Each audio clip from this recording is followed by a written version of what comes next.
tombony aminareo hatrany dia fahasoavana avy amin'ny Andriamanitra Kristy Jesosy Kristy Tompontsika. Amen. Mandeha araka hivavaka isika.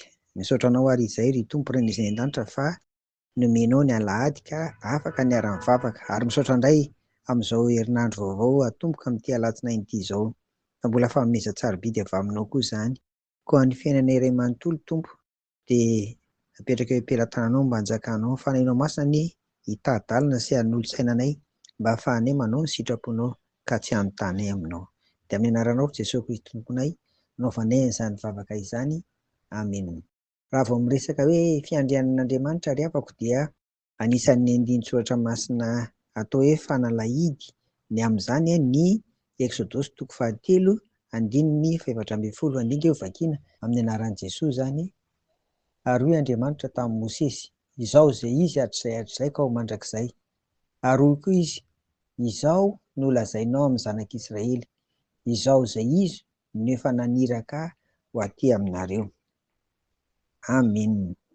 Misy zavatra vitsivitsy rehefa no jerena ao anatin'izany raha hiresaka ny amin'ity hoe mahefa ny zavatra rehetra ity Andriamanitra. Voalohany ny anarany fotsiny izany hitantsika eto dia efa milaza fa izy dia misy ao anatin'ny fotoana rehetra, ny lasany ankehitriny ary ny ho avy, ary izay no mandrakizay azy. Zava-dehibe izany ry havako, ary mampitombo ny finoantsika ny fahatokitsikan'ny Tompo. Faharoa dia izy koa ny tompon'ny tantara, ka na inona lasanao, na inona ny ankehitriny, ary indrindra moa ny amin'ny ho avy izay matetika mampanahy dia tsisy atahorana.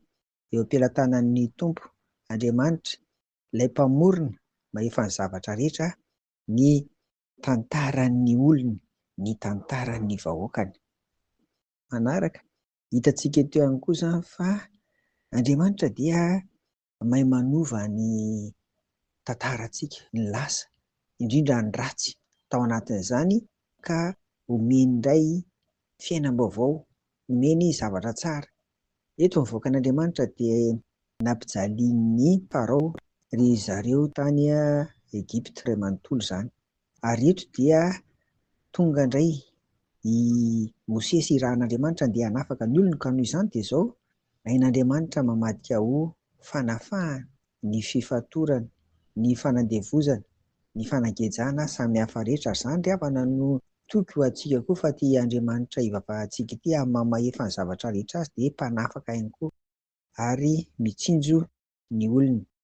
Ho ahy manokana rehefa mandinika an'ity anaran'Andriamanitra ilay milaza ny amin'ny hoe mandrakizay ity aho, dia raha nitodika ny lasa, misy rasa ratsy hoy aho teo, dia mijery ankehitriny fa izao manokatra amin'ny ho avy koa izy, amin'ny alalan'ireo teny fampanantenana samihafa izay ambarany izany.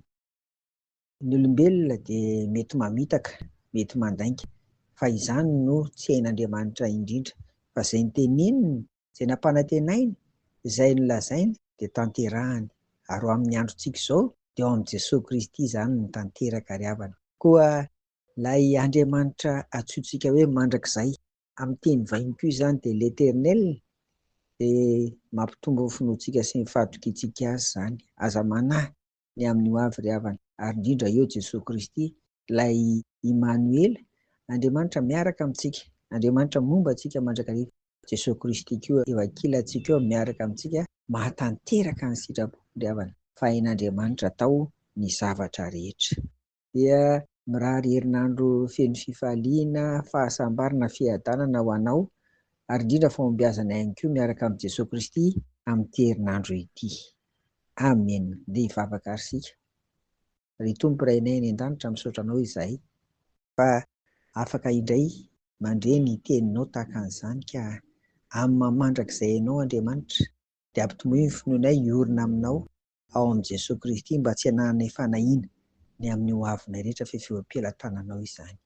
Dia ampahafantaro anay koa ny sitraponao fa ireny indraindray no mampivadika ny sainay ka mety hiviliana any amin'ny lalana hafa samy hafa any, fa ny fanahinao masina ny hampianatra anay ny sitraponao ry Tompo, mba hahazahoanay miara-dalana aminao mandrakariva amin'ny androm-piainay rehetra ary tsy hanontany aminao. Dia iriana isangantahanay amin'ny anaran'i Jesosy izany. Amen.